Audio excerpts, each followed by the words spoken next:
আসসালামু আলাইকুম। প্রিয় দর্শক, অন্য মঞ্চের আলাপচারিতায় আপনাদের সকলকে আমন্ত্রণ জানাই। ফের বঙ্গোপসাগরে ভারতের নৌবাহিনীর হাতে আটক বাংলাদেশের ইল্লিগাল জাহাজ এবং এক্ষেত্রে প্রায় 28 জন মৎস্যজীবীকে ভারত সরকার কিন্তু হেফাজতে নিয়েছে। শেষ 3 দিনে 107 জন, সংখ্যাটা বোঝার চেষ্টা করুন, 107 জন অবৈধ অনুপ্রবেশকারী এই মৎস্যজীবী এই মুহূর্তে ভারতের হেফাজতে। বারবার মৎস্যজীবীরা ভারতের এক্সক্লুসিভ ইকোনমি জোন এইখানে ঢুকে পড়া সত্ত্বেও কেন নিজেদেরকে রেস্ট্রিক্ট করছে না, সেটাই এই মুহূর্তে বড় প্রশ্ন ভারতের গোয়েন্দাদের। এবং তারা কিন্তু বাংলাদেশের এই ধরনের স্ট্র্যাটেজির সঙ্গে চায়নার একটা স্ট্র্যাটেজি যার নাম ফিশিং মিলিশিয়া, তার হুবহু মিল পেতে কিন্তু শুরু করে দিয়েছে, যা ভয়ানক বিপজ্জনক হতে পারে ভারতের জন্য। আজকে এই ভিডিওতে সহজ ভাষায় এই ফিশিং মিলিশিয়া স্ট্র্যাটেজি নিয়ে আপনাদের বোঝাবো, যা চায়না সাউথ চায়না সিতে ধারাবাহিকভাবে করে ফিলিপিন্স কিংবা তাইওয়ান কিংবা একাধ ভিয়েতনামের মতো দেশের উপর চাপ সৃষ্টি করেছে এবং তারা সাকসেসফুলি তা করতে পেরেছে। এখন প্রশ্ন হলো, বাংলাদেশ কি এই রকম চায়নার হুবহু ফিশিং মিলিশিয়া স্ট্র্যাটেজি ভারতের বিপক্ষে অ্যাপ্লাই করছে, যা সরাসরি প্রশ্ন কিন্তু তুলে দিয়েছে গোয়েন্দাদের মনে। দেখুন, এই মুহূর্তে ভারতের এই যে মেরিটাইম জোন অফ ইন্ডিয়া এর যে অ্যাক্ট 1981-এর, তা কিন্তু অত্যন্ত স্পষ্ট।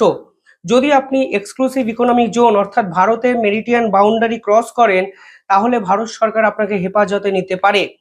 মাঝে মধ্যেই নৌবাহিনী কি করে, এই যে ফিশারম্যানরা আমাদের দেশে ঢুকে যায়, যদি দুই দেশের ডিপ্লোম্যাটিক সম্পর্ক ভালো থাকে তাহলে মনে করা হয় হয়তো ভুলে ঢুকে পড়েছে, কিন্তু প্রথমবার তাকে বলা হয় যদি আপনি ঢোকেন তখন তাকে বলা হয় ভুল, কিন্তু দ্বিতীয়বার যদি আপনি একই ভুল করেন তাহলে তাকে বলা হয় অন্যায়।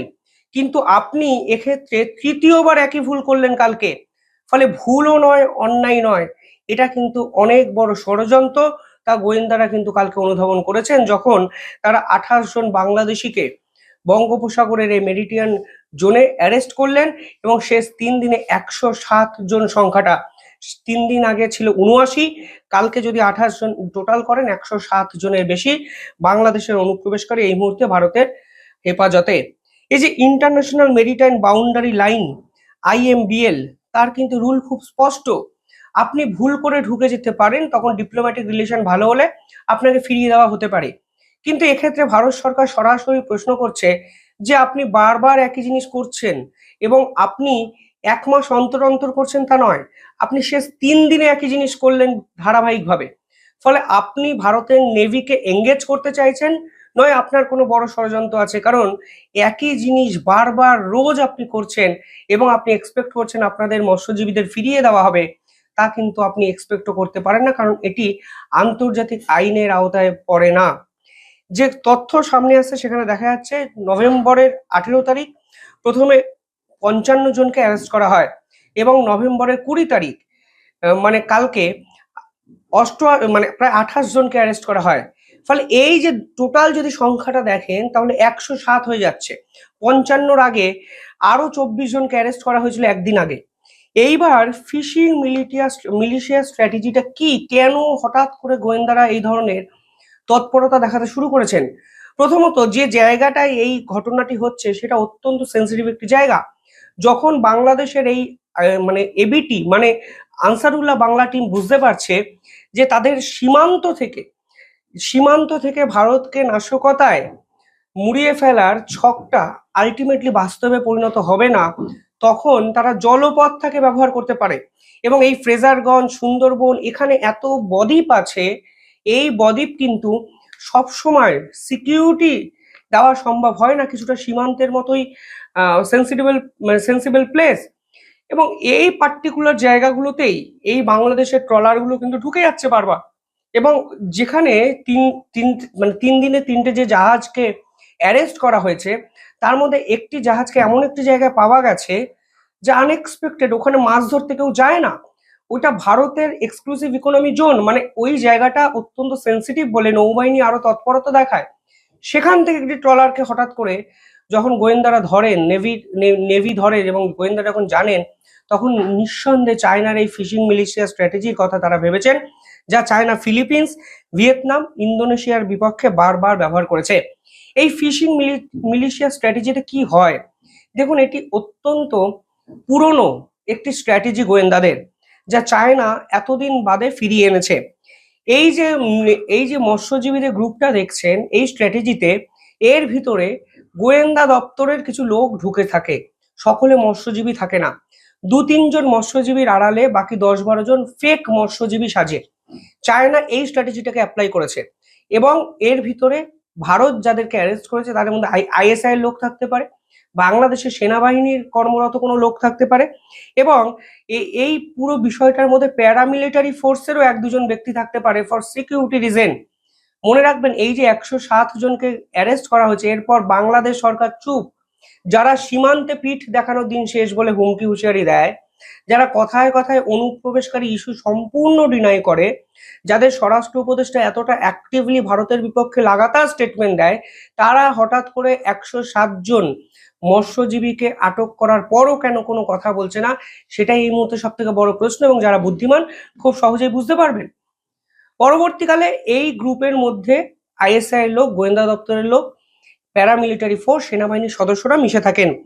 এদের মূল কাজটা থাকে যে আন্ডার ওয়াটার যে টেরিটরি আছে তাদের ম্যাপিংটাকে ছকে ফেলা। কারণ যে ম্যাপ আপনি বইয়ের পাতায় দেখেন, আপনি প্র্যাকটিক্যালি সেই ম্যাপের প্ল্যানিংটা যদি আপনি দেখতে পারেন, তাহলে আপনার ক্ষেত্রে মুভ করা অত্যন্ত সহজ হয়ে যায়। চায়না কিন্তু ঠিক সেটাই করেছিল। পাশাপাশি কখন ইন্ডিয়ান কোস্ট গার্ড পেট্রোলিং করে, কখন ইন্ডিয়ান কোস্ট গার্ড কোন অঞ্চলে ডিপ্লয় থাকে, কখন ইন্ডিয়ান কোস্ট গার্ড কোন অঞ্চল থেকে পেট্রোলিং এর পাশাপাশি নজরদারি করে, সার্ভেলেন্স করে এবং অ্যাকশন মোডে ঝাঁপিয়ে পড়ে, এই যে প্ল্যানিং, এই প্ল্যানিংটা কিন্তু চায়না করেছিল এবং বাংলাদেশ এখন হতে পারে সেই প্ল্যানিংটাকে ছকার চেষ্টা করছে। তার জন্য বারবার একই জায়গায় হিট করছে এবং বারবার তারা অবৈধ মৎস্যজীবীদের এই বাংলাদেশ বর্ডার ক্রস করে ভারতবর্ষের সাইডে একদম সার্ভেলেন্সের জন্য পাঠাচ্ছে। 1-2 ট্রাক বা এই ট্রলার এইদিকে ঢুকে গেলেই কেষ্টি তারা খাচ্ছে। এবং সেখানে বলা হচ্ছে যে identifying the gaps in surveillance, অর্থাৎ ইন্ডিয়ান কোস্ট গার্ড যখন সার্ভেলেন্স করছে তখন যে গ্যাপগুলো আছে, কোন সময় সার্ভেলেন্স করা যাচ্ছে না কোস্টগার্ডের পক্ষ থেকে, এবং তারা কোন অঞ্চলে কোন সময় সার্ভেলেন্স করছে, অপোজিট অঞ্চলটা কি ফাঁকা থাকছে, এই যে গ্যাপ, এই গ্যাপগুলো ফাইন্ড আউট করার সেরা পদ্ধতি হলো ফিশিং মিলিশিয়া, যা এখন গোয়েন্দারা ভাবতে শুরু করেছেন। ফলে এই যে 107 জন অবৈধ অনুপ্রবেশকারী বা বাংলাদেশি বা মৎস্যজীবীদের পাঠিয়ে তারা দিয়েছে, এদের মধ্যে যদি 5 জনও এই গ্যাপগুলো ফাইন্ড আউট করতে পারে, তাহলে আমাদের ভারতের সিকিউরিটি ব্রিচ, এবং এই 5 জনও যদি একটা নির্দিষ্ট ডাটা তাদেরকে পৌঁছে দেয়, তাহলে আপনারা বুঝতে পারছেন কি করবে। একটা মুর্শিদাবাদ দিয়ে তারা দিল্লির বিস্ফোরক পাঠিয়ে দিচ্ছে, তারা দিল্লির বিস্ফোরক পাঠিয়ে দিয়ে একটি মিটিং এর পর মুর্শিদাবাদ দিয়ে একটা গ্যাপ খুঁজে পেয়েছে মুর্শিদাবাদে। এখন যদি এরা 5টা এরকম গ্যাপ খুঁজে পায়, তাহলে সেই উপকূলবর্তী জায়গা থেকে ঢোকার পুরনো স্ট্র্যাটেজি, যা 26/11 মুম্বাই অ্যাটাকে আমরা দেখেছিলাম, আজমাল কাসাবরা আরব সাগরের উপকূলবর্তী অঞ্চল থেকে ঢুকেছিল এবং উপকূল তুলনায় সেফ প্যাসেজ জঙ্গিদের, তা কিন্তু ওই সময় পাকিস্তান দেখিয়ে দিয়েছিল। এবং এই জন্য এখন কিন্তু ভারত উপকূলবর্তী অঞ্চলে সার্ভেলেন্স অনেক বাড়িয়েছে। আমি 2 দিন আগে এটি স্টোরি করেছিলাম যে উপকূলের আশেপাশে যে মাদ্রাসা আছে সেগুলোকে সার্ভেলেন্সের আওতায় নিয়ে আসা হচ্ছে। আর এরপরেই দেখুন বাংলাদেশে এই ধরনের অবৈধ মৎস্যজীবীদের তাণ্ডব। পরবর্তীকালে এখানে বলা হচ্ছে observe defence installation near the coast, অত্যন্ত গুরুত্বপূর্ণ পয়েন্ট। এই অবৈধ মৎস্যজীবীরা যখন সার্ভেলেন্স করছে বারবার, 107 জন, বুঝুন সংখ্যাটা ইম্পর্টেন্ট, 107 জন যখন বারবার এখানে ঘুরছে, তখন তারা মিলিটারি ডিপ্লয়মেন্ট, মিলিটারি ইনফ্রাস্ট্রাকচার কোথায় কোথায় ডিপ্লয় করা আছে তার ম্যাপিং কিন্তু তারা করে নিয়ে চলে যাচ্ছে। অত্যন্ত পুরনো স্ট্র্যাটেজি, অত্যন্ত গুরুত্বপূর্ণ একটা video. China fishing militia strategy apply করেছিল এই ফিলিপিন্স, এই ইন্দোনেশিয়া, এই ভিয়েতনামের বিপক্ষে, এবং চায়না কিন্তু লাস্টে জিতেছিল। এবং আপনারা জানলে অবাক হবেন, সাউথ সি চায়নাতে এমন কিছু দ্বীপ ছিল যাদের কোনো মালিকানা ছিল না, কোনো মানুষজন থাকতো না। চায়না ওগুলোকে দখল করে নিয়েছে পরবর্তীকালে। এবার দখল করে ওই রাষ্ট্রের এত কাছে চায়না পৌঁছে গেছে যে এখন 24 ঘন্টা নজরদারি করছে। 19শে সেপ্টেম্বর 2025 চায়নার একটি স্পাই শিপ শেষবারের মতো স্যাটেলাইট চিত্রেতে দেখা গেছিল ভারতের সামনে কমপ্লিটলি তারা সার্ভেলেন্স করছে। এবং 19শে সেপ্টেম্বরের পরে ধারাবাহিকভাবে চায়নার ওয়াং ইং শিপ বারবার ভারতকে কিন্তু নজরদারির আওতায় নিয়ে আসে। এবং এই শিপটি প্রথমে ইন্ডিয়ান ওশিয়ানে দাঁড় করানো থাকে, বে অফ বেঙ্গলের কাছে থাকে। যখন ভারত মিলিটারি এক্সারসাইজ করে তখন এটা ক্লোজলি মনিটর করে। অর্থাৎ চায়না কিন্তু ভারতকে কড়া নজরদারির আওতায় বিভিন্ন ক্ষেত্রে রেখেছে, সেটা বাস্তব। চায়না ভারতের সাথে সম্পর্ক এখন স্টেবল, তা সত্ত্বেও বারংবার এই সার্ভেলেন্স করার যে প্রবণতা চায়না লাদাখে দেখাচ্ছে, উত্তর পশ্চিমে দেখিয়েছে মিলিটারি বেস তৈরি করেছে, উত্তর পূর্বতে দেখিয়েছে, এখন ফিশিং মিলিশিয়া স্ট্র্যাটেজির পিছনে চায়না নাকি, সেটাও তো সব থেকে বড় প্রশ্ন। দেখুন, এই অঞ্চলটাকে নিয়ে একটু আপনাদের জানতে হবে।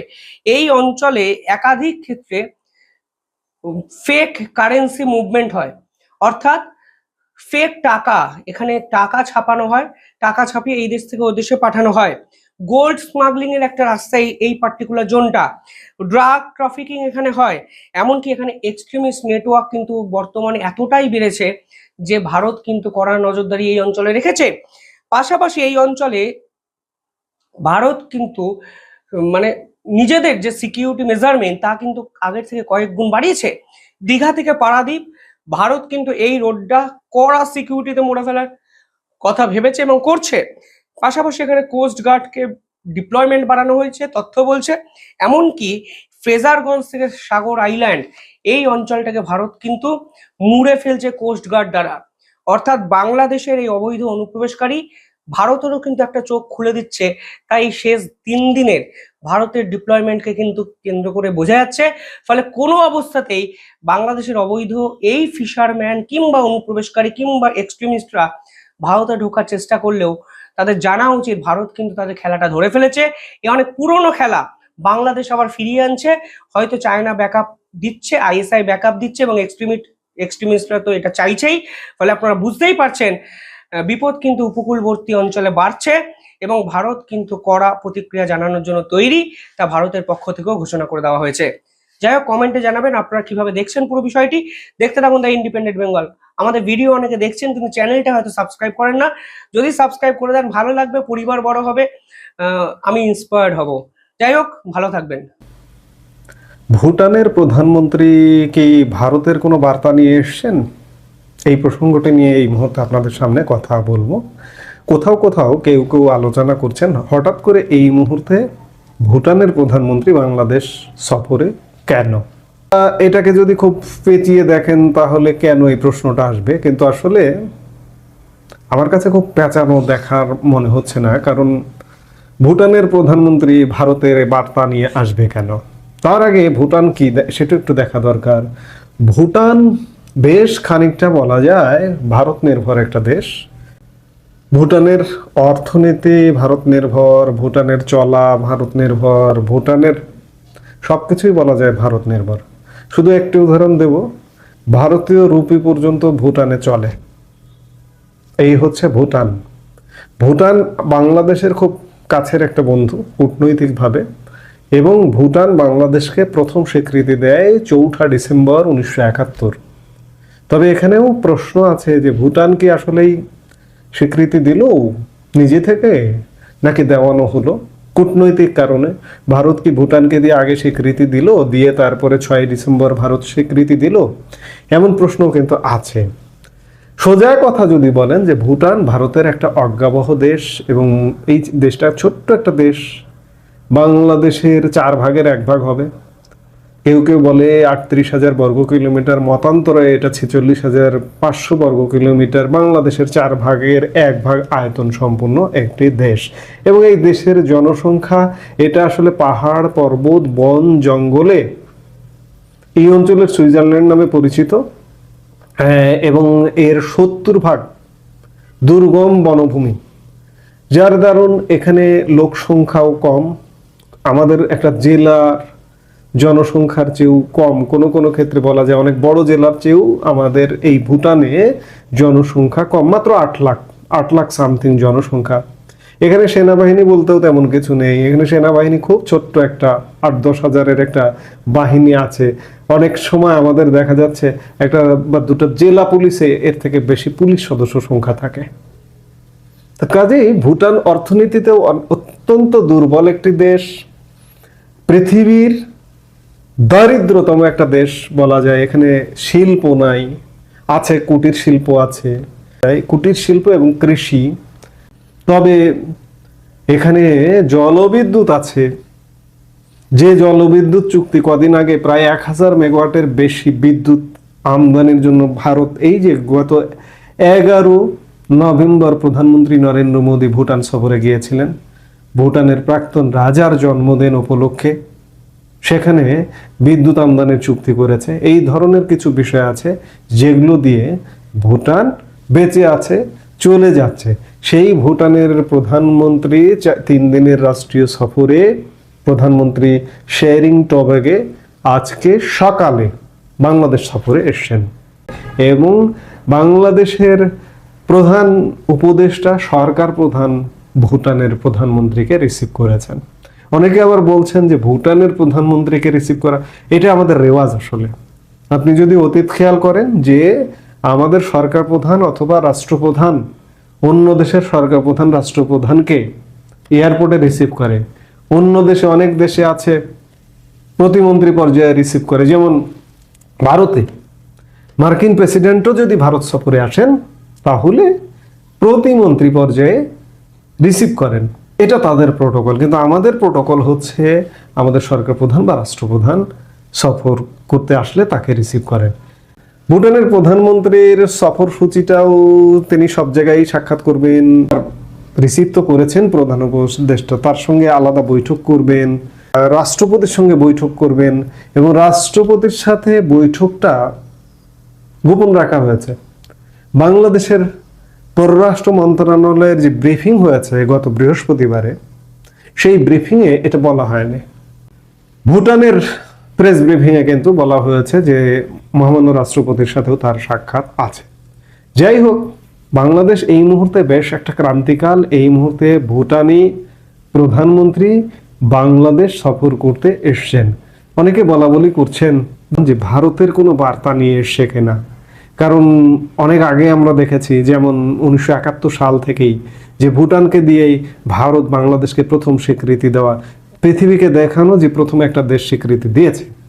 ভারত যেহেতু মুক্তিযুদ্ধের সঙ্গে জড়িয়ে পড়েছিল, জড়িয়ে পড়ে আগেই যদি স্বীকৃতি দেয় সেটা হচ্ছে একটু ভিন্নতা দেখায়। এই জন্য ভুটানকে দিয়ে, যেহেতু ভুটানের উপর ভারতের পূর্ণ নিয়ন্ত্রণ আছে, 71-এর পুনরাবৃত্তি হতে যাচ্ছে কিনা। 71-এ যেমন ভুটানকে দিয়ে স্বীকৃতি দিয়ে বাংলাদেশকে মুক্ত করা হয়েছিল, ঠিক তেমনি আজকে 2025-এ এসে ভুটানকে ভারত কোনোভাবে কূটনৈতিকভাবে এগিয়ে দিল কিনা। অনেকে বলতে পারেন যে ভারত তো নিজেই যথেষ্ট, নিজেই আলাপ আলোচনার জন্য যথেষ্ট। বাংলাদেশের জাতীয় নিরাপত্তা উপদেষ্টা 2 দিন আগে ভারত সফর করে এলেন, ভারতের যা বার্তা দেওয়ার দিয়ে দিলেন। কিন্তু না, এমনটাও হতে পারে, অনেক কিছুই হতে পারে। কারণ অনেকে এমন চমৎকার করে গল্প বলে দেন যে হ্যাঁ হ্যাঁ এই জায়গায় এই বৈঠকে এই আলাপ সালাপ হয়েছে। ভাই, একটা জিনিস মনে করেন যে অনেক কিছু বাইরে প্রকাশিত হয় না, অনেকে ধারণা নির্ভর অনেক কিছু বলে ফেলেন। দ্বিপাক্ষিক বৈঠকের আলাপ আলোচনাও বলে ফেলেন যে হ্যাঁ এই আলাপ হয়েছে, কিন্তু আসলে কি সেই আলাপ হয়েছে? যাই হোক, যেটি বলছিলাম যে ভারত কি সত্যি ভুটানকে দিয়ে একটা, ভুটানের প্রধানমন্ত্রীকে দিয়ে একটা বার্তা দেওয়ার জন্যই তাকে পাঠালেন? তৃতীয় কোনো দেশ দিয়ে সরাসরি বার্তা যা দেওয়ার দিয়েছে, এমন আলাপ আলোচনাও হচ্ছে। এখন আসলে সত্যটা কি, আসলে মূল ঘটনাটা কি, সেটা ঘটনা যখন ঘটতে শুরু করবে তখনই আমরা বুঝতে পারবো। তার আগে যে কথাই বলুন না কেন, এটা হয়েছে ওটা হয়েছে, না, এগুলো আসলে বাইরে তেমন একটা প্রকাশ হয় না। যাই হোক, ভুটান প্রধানমন্ত্রী বাংলাদেশে সফরে এসছেন, 3 দিনের সফর। 3 দিনের সফরে তাকে যথেষ্ট সম্মান দেওয়া হচ্ছে। স্বাভাবিক ব্যাপার, সে 8 লাখই দেশের প্রধানমন্ত্রী হলেও একটি দেশের প্রধানমন্ত্রী, সেই সম্মান তাকে দেওয়া হবে। লাল গালিচা সম্বর্ধনা, গার্ড অফ অনার, জাতীয় স্মৃতিসৌধে সম্মাননা জানা, এবং সেই স্মৃতিসৌধে তার সাথে কমপক্ষে 2 জন উপদেষ্টাও গেছেন। অর্থাৎ ব্যাপক একটা সম্মান, ব্যাপক একটা কিছু, ব্যাপক একটা আড়ম্বরপূর্ণতা ভুটানের প্রধানমন্ত্রীর বাংলাদেশ সফর। ভুটানের প্রধানমন্ত্রী বাংলাদেশ সফরের আর একটা সূত্র বলা হচ্ছে যে গত সেপ্টেম্বরে প্রধান উপদেষ্টা ডক্টর মোহাম্মদ ইউনূস যখন জাতিসংঘের সাধারণ পরিষদ অধিবেশনে গিয়েছিলেন তখন তাকে আমন্ত্রণ করেছিলেন, তার প্রেক্ষিতেই তিনি সফরে এসেছেন। আসলে কি তার প্রেক্ষিতে নাকি ভিন্ন কিছু? ভারত নিয়ন্ত্রিত বলছি, কিন্তু ভুটান একটি স্বাধীন সার্বভৌম রাষ্ট্র এবং সাংবিধানিক রাজতন্ত্রের একটা দেশ। হয়তো কোনো না কোনোভাবে 71-এর পুনরাবৃত্তির জন্য ভুটানকে এগিয়ে দিয়ে একটা তৃতীয় দেশ দিয়ে বার্তা দিতে পারে বাংলাদেশকে, এমনটা হতে পারে। এই জন্যই বলছি যে ওই যে বললাম যে এগুলো বাইরে প্রকাশিত হয় না, আমরা যখন ঘটনাগুলো ঘটবে তখন দেখতে পারবো, তার আগে আসলে বলা কঠিন। এই মুহূর্তে এ পর্যন্ত।